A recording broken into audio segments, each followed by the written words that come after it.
Welcome to ADHD Whiskey. My name is Matt. Today, we're reviewing a brand new bourbon from the Jim Beam Distillery. Today, we're reviewing either Baker's 7-Year High Rye or Jim Beam Winter's Reserve. Heads Baker's, tails Winter Reserve. It didn't even move. Tails. Let's do it. Jim Beam Winter Reserve. How much do I know about this bottle of whiskey? Nothing, except for the fact that I paid $27.59 plus tax for it, and then the next day saw it in a different store in town for like $5 less. Son of a bitch. America. It's got a screw top, so you know it's good. Shit. Kentucky Straight Bourbon Whiskey Winter Reserve. Notes of vanilla and cinnamon. I'll be the judge of that. 86 proof, 43% ABV. Distilled and bottled by James B. Beam Distilling Co., Claremont, Frankfort, Kentucky, USA. There are 105 calories per 1.5 fluid ounces. So that explains this. And my eating habits. A smooth 6-year aged amber bourbon, finished in new toasted white oak barrels. Oh, I did not know that. I did not know that. That's interesting, man. 6-year Jim Beam bourbon, finished in new toasted white oak barrels. Typically, toasted barrels aren't up my alley, but for $27, we can play around a little bit. You know, we can do a little bit of a taste test. You would think something called the Winter Reserve would have a label a bit more wintry. All right, Winter Reserve. Let's see if I'm gonna reserve the rest of this bourbon for every winter known to my lifetime, because I won't finish a bottle of it before I die. Or if it's good and I'll have to replenish it and keep it on reserve. I wish I would not have known that it were a toasted bourbon before I nosed it. I wonder if I would have picked that up, because going in for a nosing, it smells ultra toasted, but honestly, and this is gonna sound crazy, I really enjoy the way this smells. I typically do not like toasted bourbons. They're green lumber and sawdust. They smell like stained wood. But for a toasted bourbon, this smells friggin' fantastic. They claim directly on the label that there are notes of vanilla and cinnamon, and when you smell it, even though you love to disagree, because that's what you do, you're a friggin' bourbon mimicker.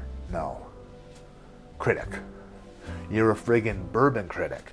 That's what you do for a living. You'd love to tear their tasting notes apart, but that literally smells like vanilla and cinnamon. A delicious warmness. I'm gonna go out on a very thin and fragile, borderline dangerous limb and say that if I sent a sample of this to other whiskey tubers, including myself if it were sent to me, and we didn't know what it was totally blind, and all you could do was nose it, all you could do was smell it, I think a lot of people would love it if they didn't know what it was. They would be like, that smells magical. It smells like a much more expensive whiskey than what it is, for sure. Call me crazy, but that smells great. Let's put it down the hatch to see if the carpet matches the drapes.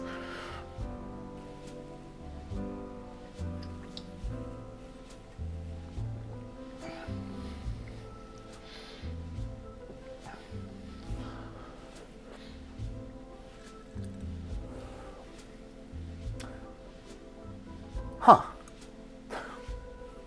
For a sip of whiskey for the day, but that is enjoyable. That is very enjoyable. That is one of the more pleasantly surprised first tastes I've had of something in a very long time. Expectations going into this, low.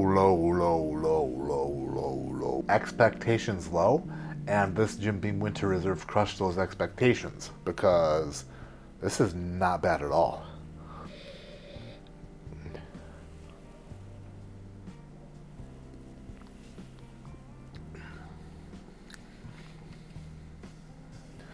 It is sweet. It is marshmallowy. It is graham crackery. It is cinnamony. It is vanilla-y. It is warming. It is mildly viscous for being 86 proof, and it doesn't quite drink 86 proof. Although I haven't tasted anything above 86 proof for today, so I might just be speaking on my lack of high proof offerings that I've tasted recently, but for 86 proof, this hits the spot. This is damn freaking good. This would make one hell of a hot toddy. Just putting that out there. If you're looking for a whiskey that tastes like a hot toddy without being a hot toddy, this is hot toddy. They could have literally called it hot toddy.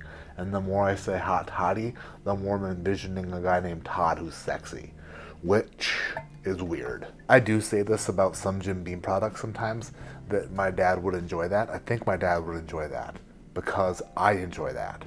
And I'm a product of my dad. And my dad was basically built off of Jim Beam. Third and final sip.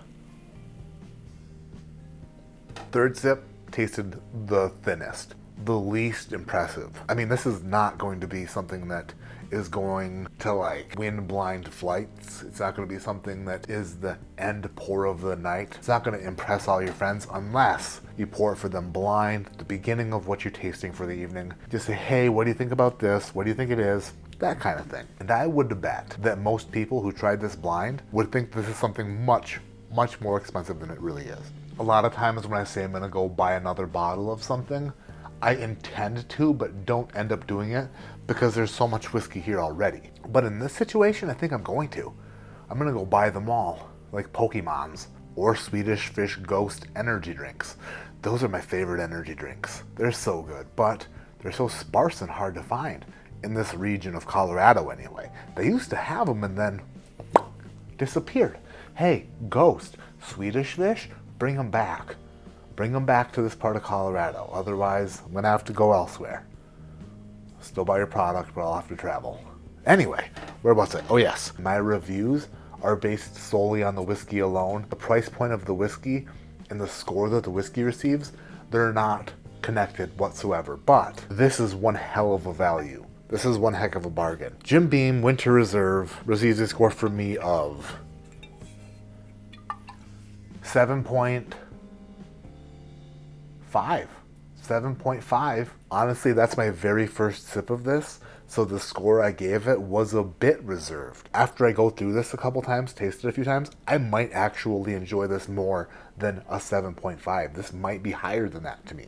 This is a major surprise. I would dare say this, and this is a bold statement that I may or may not stand by tomorrow or even when I'm editing this video today. This might be the best bargain and the most surprising bourbon of 2024. This is ridiculously good for being 86 proof and from Jim Beam. And dare I take a step further?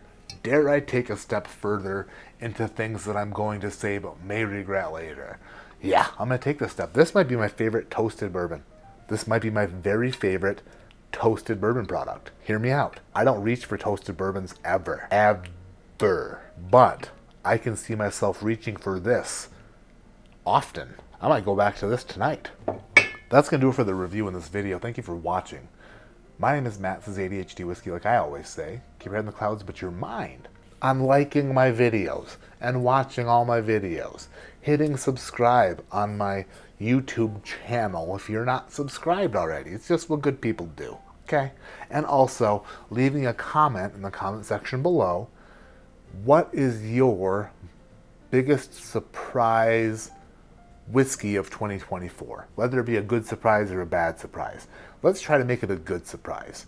What's your biggest good surprise bourbon or whiskey in 2024? What did you have low expectations for that blew you out of the water? Put that in the comments below. I'm out of here. I gotta edit this video. We're gonna start pumping out more of these shits all the time. So be prepared for more Matt.